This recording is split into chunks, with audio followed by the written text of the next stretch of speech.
Erwin Rommel, known in popular culture as the Desert Fox, was one of the most famous generals of World War II, being one of the few men who was admired by all sides. His actions with the Afrika Korps, despite having few resources, managed to turn the war in North Africa in favor of the Axis, after a series of humiliating defeats suffered by the Italians at the hands of the British. This series of victories that he began to obtain in Africa starting in April 1941, added to what he had already done in France with his Phantom Division, made the Allies identify him as one of their most dangerous and feared opponents.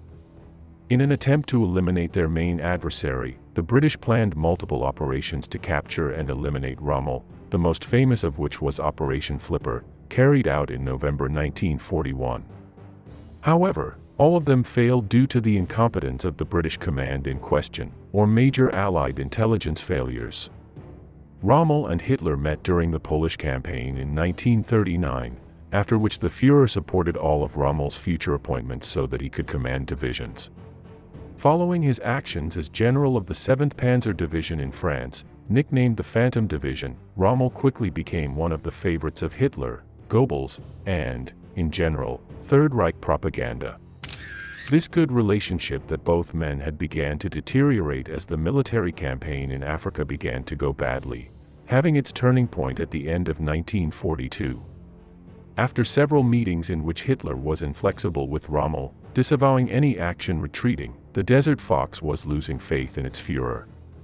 As the months went by, an increasingly pessimistic view took hold of Rommel, who began to believe that Germany could not win the war on the battlefield, and that the only solution was negotiation. As we saw recently on this channel, as early as July 1943, Rommel told Manstein in a private meeting that Hitler was going to lead Germany to destruction, and that some measure had to be taken against him to avoid it. In any case, and despite his defeatist and pessimistic attitude, at the end of 1943 Rommel was appointed Inspector General of the Defenses of the Atlantic Wall, and soon became the main person in charge of stopping an imminent Allied invasion of France. His appointment was mainly due to the fact that his fame helped raise the morale of the German population, and that he was one of the generals who had the most experience fighting against the Western Allies. Although Rommel arrived at the Atlantic coast thinking that it would be impossible to reject any Allied landing attempt, after months of work he was somewhat more optimistic, and in May 1944 he sent a letter to his wife in which he told her that he fully trusted her odds. This confidence did not last long, and a few days after the Allied landing on June 6 in Normandy, he commented that it was only a matter of time before the Allies ended up making their way through France.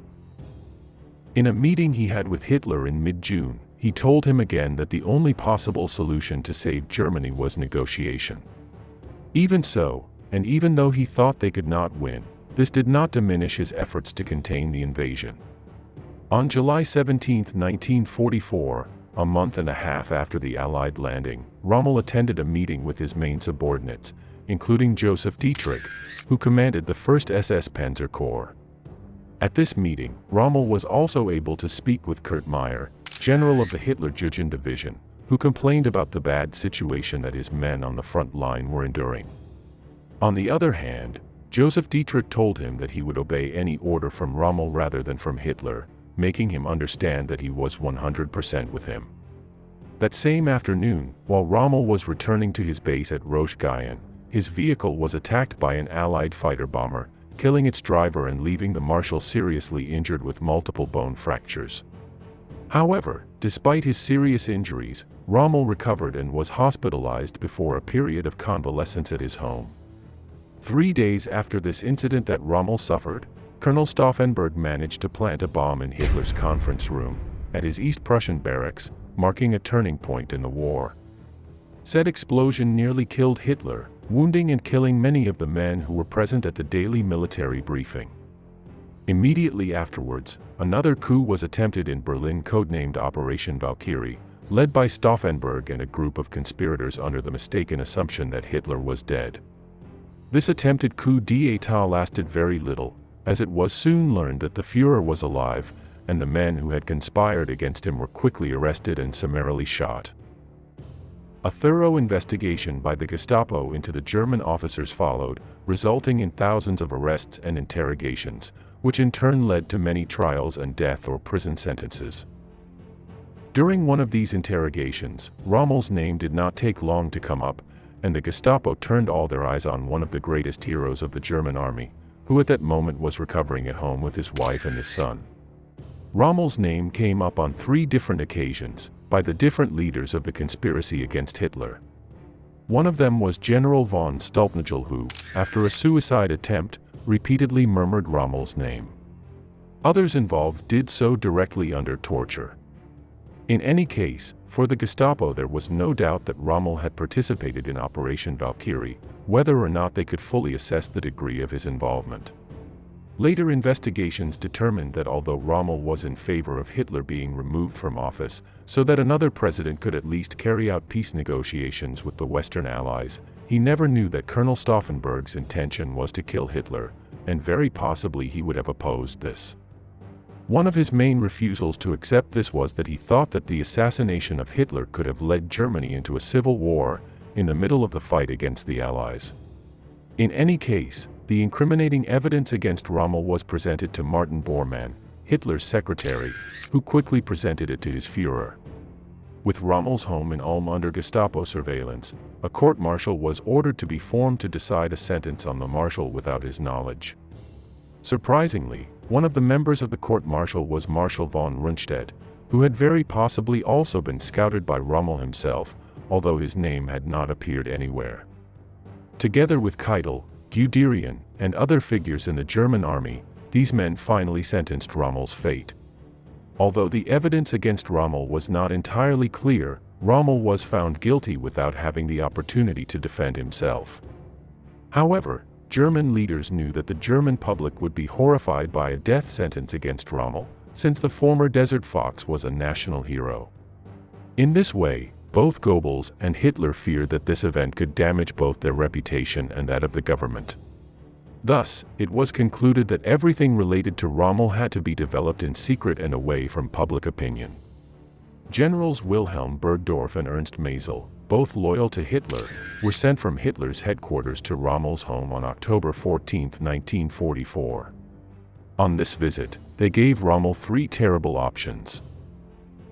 The first option was to go with them to Berlin and defend himself before Hitler, who had already signed his death warrant.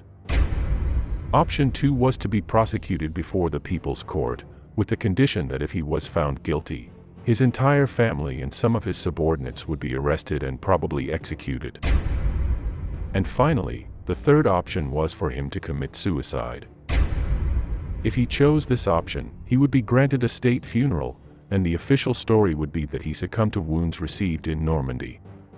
Furthermore, his family would not be touched, and his reputation would remain intact. As was evident, Rommel chose the third option with which he protected his family, and after telling them what was happening, he said goodbye to them and left with the 2 generals that Hitler had sent to his house. The car was driven by one of the Reich Chancellery's own drivers, who was a member of the SS. A few minutes after leaving Rommel's residence, the driver stopped the vehicle. With the car stopped, both the driver and General Maysel exited the car, leaving only Rommel and General Burgdorf in the rear of the vehicle. Burgdorf then handed Rommel a vial of cyanide, which Rommel quickly swallowed.